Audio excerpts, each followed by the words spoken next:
A very good morning to all the students of class 6th. Today in social, I am going to teach you lesson number 3rd of geography. The name of the lesson is Motions of the Earth. Okay, so it is given on page number 25 in your book. So here we will start. The hot and dry summers, the bitterly cold winters, the golden rust hues of autumn leaves, the flowering of trees and sprouting of fresh green leaves in the spring all still tend to mystify children and adults alike. Okay हमारी जो अर्थ है उसमें बहुत सारे changes ऐसे होते हैं जो हम देख सकते हैं कि उसमें बहुत सारी अलग अलग तरह की चीज़ें होती हैं. ठीक है, एक टाइम होता है जो बहुत तेज़ गर्मी होती है, दूसरा टाइम होता है जो बहुत तेज़ ठंड होती है. तो ये किस वजह से होती है इस लेसन में हम उस बारे में पढ़ेंगे. The question of whether it is the sun or the earth which is in motion has tickled the minds of philosophers and astronomers alike since ancient times. ये जो क्वेश्चन है कि या तो सन है या फिर अर्थ है, दोनों में से मोशन में कौन है, कौन एक के दूसरे के अलावा आसपास में मूव होता है. तो ये एक बहुत इंपॉर्टेंट और एक बहुत इंटरेस्टिंग क्वेश्चन है जिसने बहुत सारे फिलोसोफर और एस्ट्रोनॉमर्स को भी कंफ्यूज कर दिया है कि क्या सन हमारी अर्थ के आसपास घूमता है या अर्थ हमारे सन के आसपास घूमती है. Okay, so in this lesson we are going to read that what are the motions of the earth. Okay, मोreover it is often questioned why the Australians celebrate Christmas in summers while the Europeans celebrate it in winters. हम जो Christmas है कब बनाते हैं, winters में बनाते हैं, दिसंबर के टाइम पे बनाते हैं. लेकिन जो ऑस्ट्रेलियंस होते हैं, ऑस्ट्रेलियंस कब बनाते हैं, समर्स में बनाते हैं. और ऐसा क्यों होता है अब हम उस बारे में भी पढ़ेंगे. All these issues can be dealt logically once we understand the earth is in the constant motion. ये इश्यूज कब सॉल्व होंगे, जब हमें पता चल जाएगा कि जो अर्थ है वो लगातार मोशन में है. मतलब हर सेकेंड मिनी सेकेंड अर्थ अपने मोशन कर रही होती है. Rotating and revolving simultaneously. Let us study the motions of the earth in this chapter. Earth के दो मेन मोशंस होते हैं, एक रोटेटिंग और एक होता है रिवॉल्विंग. रोटेटिंग मतलब जब अर्थ अपने ही जगह पर रोटेट होती है, और रिवॉल्विंग मतलब जब अर्थ सन के अराउंड रिवॉल्व होती है. ठीक है, सो now we will come to the next topic, rotation of the earth. अब हम अर्थ के रोटेशन के बारे में, तो मैंने आपको क्या बताया कि अर्थ अपने ही जगह पर जब रोटेट होती है that is called rotation of the earth. As you know, the earth has two types of motion, namely rotation and revolution. जैसे आपको पता है कि अर्थ के टू मेन मोशंस हैं, एक होता है रोटेशन और एक होता है revolution. Rotation is the Earth's spin about its own axis, which is tilted at 23.5 degrees from perpendicular to the plane of its orbit, or 66.5 degrees to the plane of its orbit. हमारी जो अर्थ है वो क्या करती है, थोड़ी सी टेढ़ी है. हम बोलते हैं ना कि हमारी जो अर्थ है वो थोड़ी सी क्या है, टेढ़ी. As you can see in this picture, वो ऐसी स्ट्रेट नहीं है, वो थोड़ी सी टिल्ड है. ठीक है, as you have seen the globe, globe भी थोड़ा सा टेढ़ा होता है ना, वैसे हमारी अर्थ भी थोड़ी सी टेढ़ी है. और रोटेशन क्या होता है, अर्थ का जो मोशन है रोटेशन, वो क्या होता है जब वो अपनी ही जगह पर घूमती है. फॉर एग्जाम्पल, जब हम ग्लोब को देखते हैं, तो जब हम ग्लोब को घुमाते हैं, तो जिस तरीके से ग्लोब अपनी जगह पर घूमता है, that is rotation of the earth. Okay, so rotation क्या होता है, जब अर्थ अपने ही एक्सिस पर घूमती है. Okay, the direction of the rotation of the earth is anti clockwise.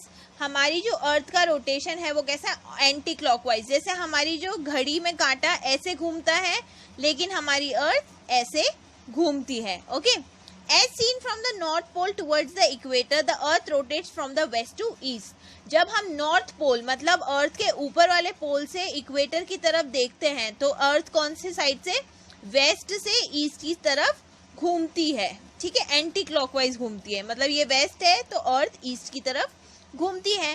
The north pole, also known as the geographic north pole और terrestrial north pole, is a point in the earth northern hemisphere where the earth axis of rotation meets its surface. तो north pole जो है वो क्या है, वो एक ऐसा पोल है, एक ऐसी जगह है जहाँ पे अर्थ अपने नॉर्थ के रोटेशन पे एक जगह आकर मिलती है. This is the point distinct from the earth's north magnetic pole. और ये जो पॉइंट है, ठीक है, ये जो नॉर्थ पोल वाला जो पॉइंट है, ये हमारे अर्थ के रोटेशन के क्या माना जाता है, मैग्नेटिक पोल माना जाता है. The Earth rotates one in about 24 hours with respect to the Sun, and once every 23 hours 56 minutes and 4 seconds with respect to the stars, हमारी जो अर्थ है वो कितने घंटे घूमती है, हमारे 1 डे में कितने आवर्स होते हैं, सो 1 डे में 24 आवर्स होते हैं, तो हमारी अर्थ एक रोटेशन कंप्लीट करने में कितना टाइम लगाती है, 24 आवर्स लगाती है। Okay, the circumference of the earth at the equator is nearly 40,000 kilometres, हमारी जो अर्थ है उसका सर्कमफेरेंस कितना है, 40,000 किलोमीटर। अब आप बोलेंगे मैम सर्कमफेरेंस क्या होता है, तो अर्थ ये जो है उसका इक्वेटर पे इतना पूरा लेंथ कितना है, कितने वो घूमती है, दैट इज रोटेशन उनका कितना होता है, 40,000 kilometre. The earth covers the distance in 24 hour, और ये डिस्टेंस अर्थ कितने घंटों में कवर करती है, 24 आवर्स में, मतलब पूरे एक दिन में अर्थ एक बार अपनी जगह का पूरा चक्कर लगा लेती है। इसीलिए अब जो चेंजेस होते हैं अब हम उनके बारे में पढ़ेंगे। One rotation takes 1 day is equals to 24 hours. Earth rotation is slowing down slightly with the passage of time. A day was shorter in the past than it is today. This is due to the tidal effects the moon has on Earth's rotation. हमारे एक rotation, हमारी अर्थ एक rotation कितने time में complete करती है, 24 hours में, मतलब हमारे 1 डे में। ओके, अर्थ का रोटेशन जो है वो धीरे धीरे कम क्यों हो रहा है, और पहले के टाइम पे क्या होते थे, दिन छोटे होते थे, ठीक है, और रातें बड़ी होती थी, लेकिन अब क्या होता है कि दोनों इक्वल होने लगे हैं, और हमारे जो अर्थ है उसके घूमने का, उसका मोशन स्लो क्यों हो रहा है, बिकॉज जो मून है ना, मून से जो टाइडल इफेक्ट्स होते हैं, ठीक है, उसकी वजह से क्या हो रहा है, हमारे अर्थ के रोटेशन में वो क्या हो रहा है, स्लो हो रही है, अर्थ अब बहुत धीरे घूमती है। इफेक्ट्स ऑफ अर्थ रोटेशन, अब अर्थ के रोटेशन से क्या क्या इफेक्ट्स होते हैं, अब हम उनके बारे में पढ़ेंगे। We divide the earth into 24 time zones that correspond to the 24 hours of a day. हमने अर्थ को 24 टाइम जोन्स में डिवाइड किया है, और उसी की वजह से हम क्या कहते हैं कि कितने आवर होते हैं, एक दिन में 24 घंटे होते हैं। It causes high and low tides twice a day. और अर्थ क्या है, जो टाइड्स क्या मतलब जो हमारे महासागर है ना, उसमें जो पानी की लहरें बनती हैं, तो वो एक बार हाई और एक बार लो होती हैं, कितनी बार, एक दिन में 2 बार, उसकी वजह से भी अर्थ के रोटेशन में फर्क आता है। It causes day and night on the earth, earth के रोटेशन की वजह से हमारे दिन और रात होते हैं। जैसे हमारी अर्थ एक दिन में 24 घंटे लेती है घूमने के लिए अपनी ही जगह पर, तो उसी वजह से दिन और रात होते हैं। It causes deflection in the direction of winds and ocean currents, और अर्थ के रोटेशन की वजह से क्या होता है कि उसका क्या हो जाता है कि जो अर्थ रोटेट होती है तो उसकी वजह से हवा वगैरह भी, ओशनिक करंट्स भी उसमें इफेक्ट्स करना बंद कर देते हैं, ठीक है, क्योंकि अर्थ का रोटेशन इतना हैवी होता है कि ओशन के करंट्स, मतलब महासागर में अगर कोई इशू हो रहा है तो वो भी अर्थ का रोटेशन रोक देती है। It causes the bulging of the earth. Circle of illumination, अब हम पढ़ेंगे सर्कल ऑफ इल्यूमिनेशन क्या होता है। सर्कल ऑफ इल्यूमिनेशन क्या होता है, the circle that divides day from night on the globe is known as circle of illumination. जब अर्थ के सरफेस पे या फिर ग्लोब पे जो एक लाइन होती है ना, एक सर्कल होता है जो डे और नाइट को अलग करता है, वो होता है सर्कल ऑफ इल्यूमिनेशन। दस the portion of the earth that receive sunlight experiences day while the portion that remains dark experiences night. Okay, as you can see in this picture, this is the picture of circle of illumination. ये sun rays है, sun rays अर्थ के जिस axis पे पड़ रहे हैं, यहाँ पे दिन है, और जहाँ पर नहीं है, यहाँ पे जहाँ पे सनरेज नहीं पहुँच पा रही है, यहाँ पे क्या है, रात है, ठीक है। So this is the picture of circle of illumination. Okay, length of day and night, now we will read about the length of day and night, ठीक है। Due to the earth's axial tilt, day and night are not evenly divided. जो हमारी अर्थ है वो थोड़ी सी टेढ़ी है, मैंने आपको बताया, तो उसकी वजह से जो डे और नाइट है वो हर जगह एक जैसे नहीं होते हैं। If the earth axis were perpendicular to its orbital plane around the sun, all places on earth would experience equal duration of day and night, 12 hours of a day and night respectively. अगर earth जो है, अगर वो बिल्कुल सीधी होती, as you can see in this picture, अगर earth बिल्कुल ऐसी सीधी होती तो उसमें क्या होता है, 12 घंटे के दिन होते और 12 घंटे की रात होती, लेकिन ऐसा नहीं है, हमारी अर्थ थोड़ी सी टेढ़ी है, ठीक है।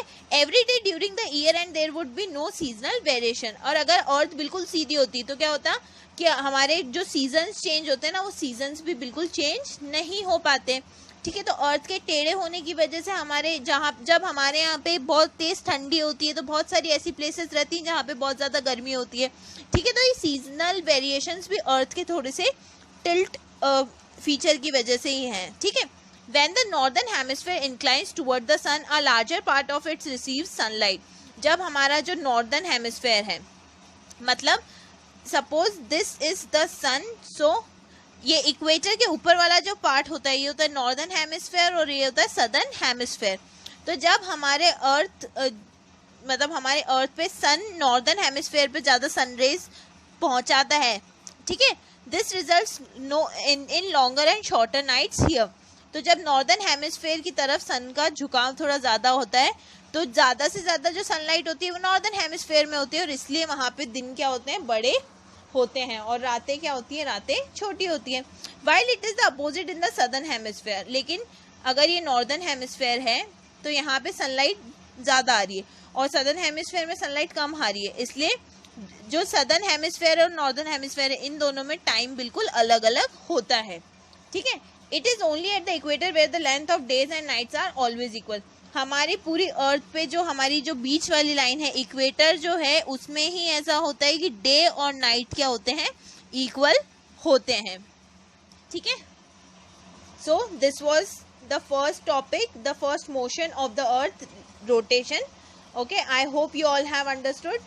Thank you. Tomorrow we will read about revolution of the earth in the next video. Okay, thank you.